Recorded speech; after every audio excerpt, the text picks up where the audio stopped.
Hi, I'm Steve Anderson, co-founder and CEO at Catalent, a firm that was founded by Big I state associations to help their members with technology. First, to help them maximize what they already have, and then help them discover, evaluate, and select what they might need to do next, and then help them implement it so they can maximize their return on investment. Well, I recently had a great conversation with Jason Cass about technology and really about invention and innovation going on in the agency technology space. And so I invite you to listen into our conversation. Hello, and welcome back to another in our series of Invention and Innovation Month here at Catalent.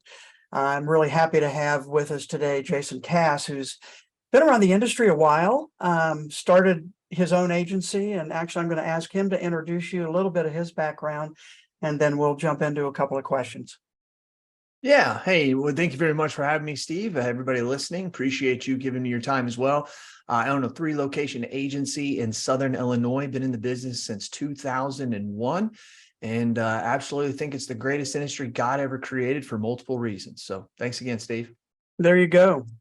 So what we're talking about this month is invention, as I mentioned, invention and innovation. And I guess my question to you is, what are you seeing out there?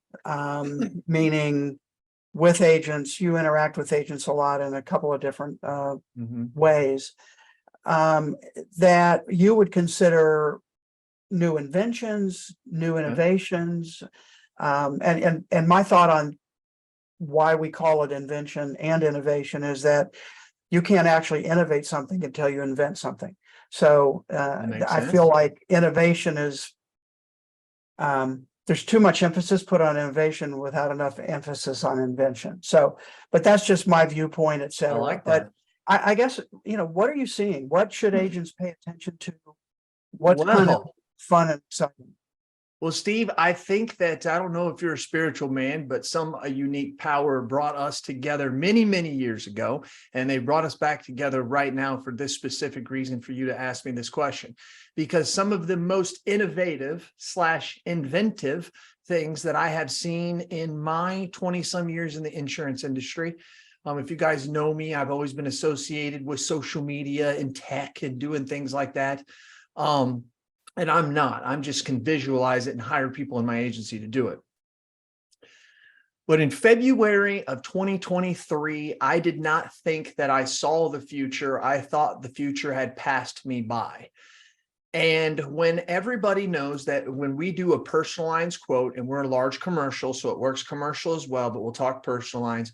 We take in the information, we go to our rater, we rate it up 5 or 6 different companies. Then we have to go sometimes to our own companies. We all know this nightmare, this double entry, triple entry that we live in. It's getting better. Nothing bad, but we all know about it. That doesn't happen in our agency anymore as of June. What happens is we take the information and we put it into Risk Advisor, which is just something that anybody could use. Risk Advisor has nothing to do with the innovation that I'm discussing, but that's how we take the information in. As we're taking that information in, we have AI, actual large language model, chat GPT backed technology that sits in our browser. And as we enter that stuff, it records everything we're entering, the first name, the last name, the VINs, everything that we would ask on the phone that we put in Risk Advisor, it knows it. We've spent I don't want to say hundreds, but it's probably got to be hundreds of hours of recording our screen and sending it to a company that then has been teaching the AI large language models that system. Whether it was Erie, whether it's Progressive, the 6 or 7 carriers we have. And every time we enter that information, we don't have to go to the rater anymore. We don't have to go to the carrier. What we do is after we enter the information, we tell it that we're done. We tell it the carriers we want to go to. And RPA behind the scenes will take us to that carrier and flip us through the screens, but it will also put the information that it learned from us taking it in, it will put it in there. And it doesn't matter how you ask it. A first name could be asked a million different ways. How you drive to work, one way, total trip, however, that can be learned. So what it allows us to do is take an 1.5 hour process of getting 10 quotes from 10 different carriers, and it takes it down to about less than 5 minutes.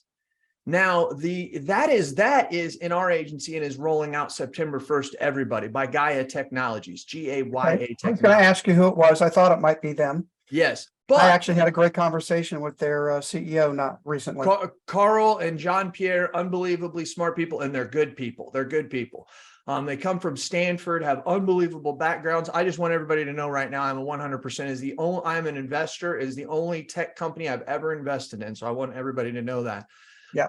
But what they're working on right now is it's going to run the loss reports and read the loss reports and then measure it against the underwriting guidelines of the company to give me an exact quote. Steve, that's unbelievable. That's not change. That's transformation. You know, I tell people a lot, when we went from the 8-track or the vinyl to the 8-track to the cassette to the CD. Now I was going to say maybe me. I don't know about you, you, Steve. When you guys did that, that was change. But transformation is when it went to my phone. You know, transformation is being able to get it at any time. Transformation is taking something that takes over 90 minutes and getting it done in less than 5. You know what that does, Steve? You know what it's done in our agency? It has messed up our processes and procedures. We're an agency. Agencies in America were built for shit to take a long time.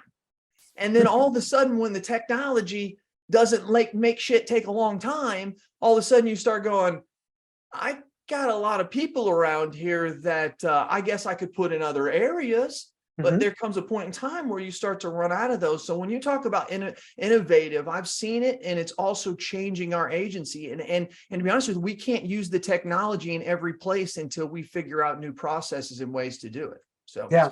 So you mentioned a term, RPA. So explain that a little bit, because there's something I'm spending a lot of time on. They do. But most agents don't know what it is or how it can help. Yes, robotic processing automation. And all it is think of the normal routine things that you do in your agency. You can teach a robot to do it. I'll give you an example. We do not go anymore and look at claims in every one of our carriers.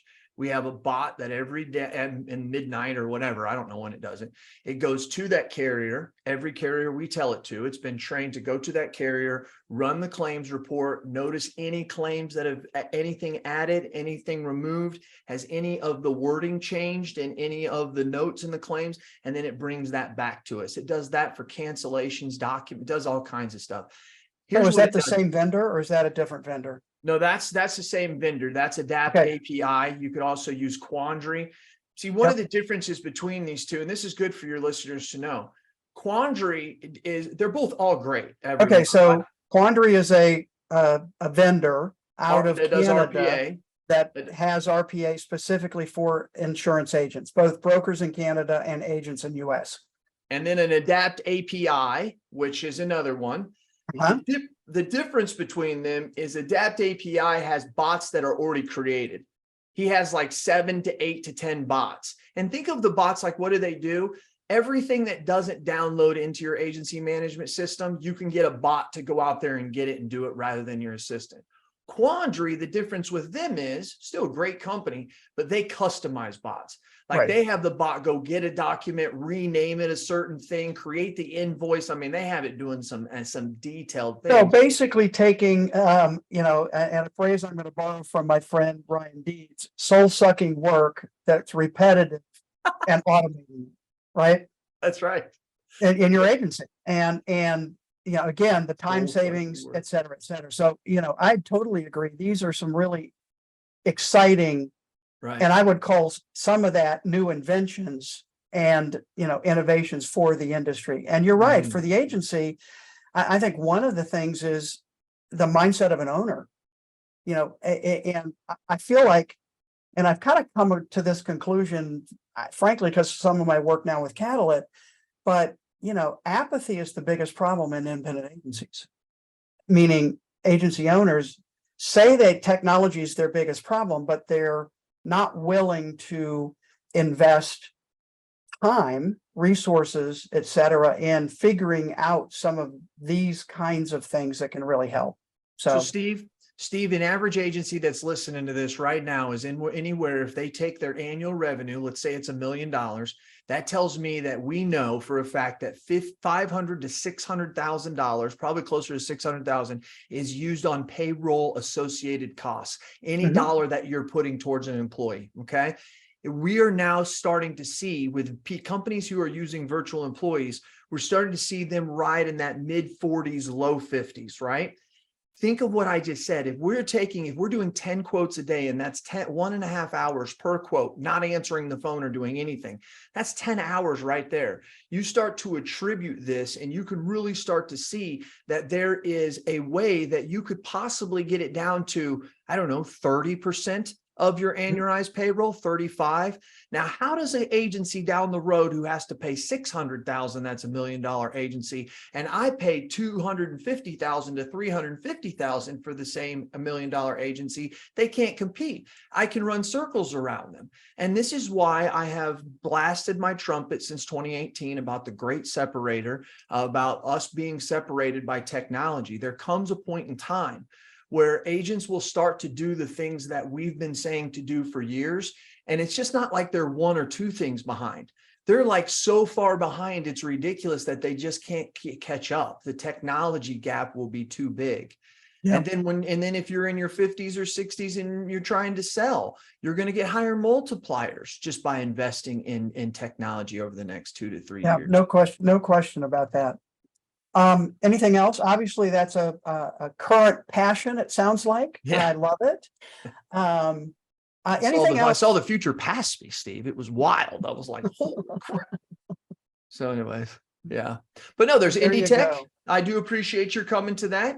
I do appreciate you really stepping up to come out to that. Right now, it looks like we're probably going to have, I think, probably around 200 people in the room, which I think is going to be good. So give me a little bit of background on the event, and I am going. I'm pleased to be there. What was the idea? And give a little description about what it is and why an agent would want to go or should go. Maybe don't want to go, but they should go. All right. There's ITC InsurTech Connect.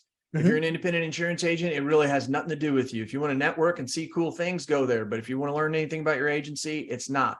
But the way they set it up is really great in the thought. So I took that. I went to AppliedNet, one of the best conferences out there. I love how they do their education tracks. I took little things from them. I went to Vertiforce Accelerate, and I created IndieTech because I believe this, because I don't believe, I actually know that right now we have this InsurTech movement, which is here and it's not going anywhere. And I like to say this, all IndieTech is InsurTech, but not all InsurTech is IndieTech. If you are an agent and you're listening to this, or an agency owner, look around at the technology you use right now. 90% of it is IndieTech. It is created specifically for you. It's not created for the carriers, not created for anybody else. And we don't really realize what's happening. When you look at the customer journey from the beginning to the end, to where if someone's first hearing your name to when they're buying multiple products from you, if we split that in the middle, Steve, and we put the quote right in the middle, the first half of that has helped us by finding leads, prospecting, CRMs, different types of things like that. That's where InsurTech has really been huge. But let me bust their bubble for a minute. That's where every sales organization in any industry needs, are those type of things. So it was easy to create. But going forward, the companies that are going to be successful going forward are those who are invented by agents, because on the back half of this customer journey, it gets really detailed. Us agents do it differently than any other industry. And then us agents do it different from each other in the industry, same agency. So if you're going to be an InsurTech company that wants to be IndieTech, you're going to have to embed yourself into an agency, or it's going to be owned by an agency owner. And I believe that we've already started to see this. When you look at all the technology, the 42 IndieTech carriers that we have coming, I guarantee you 20 of them, people have no idea what they even do, because I don't. I've never even heard of them. But the others that are out there, you look, it's your whole agency.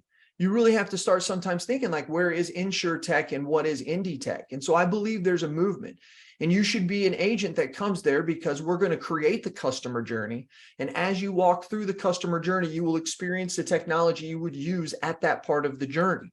We're also going to have education classes that are going to teach you about how to maximize your data, how to clean up your data. It's going to be how to build automations, renewal pipe, anything digital we don't have anywhere. And so that's the one thing I want agents to realize. Where can you go and just find out just about technology for the independent agency system? Steve, you do a lot of trade. You do a lot of traveling and speaking. When I go out and I travel and I speak, I go to these events and I'll go to the trade show. There'll be 80 vendors in there.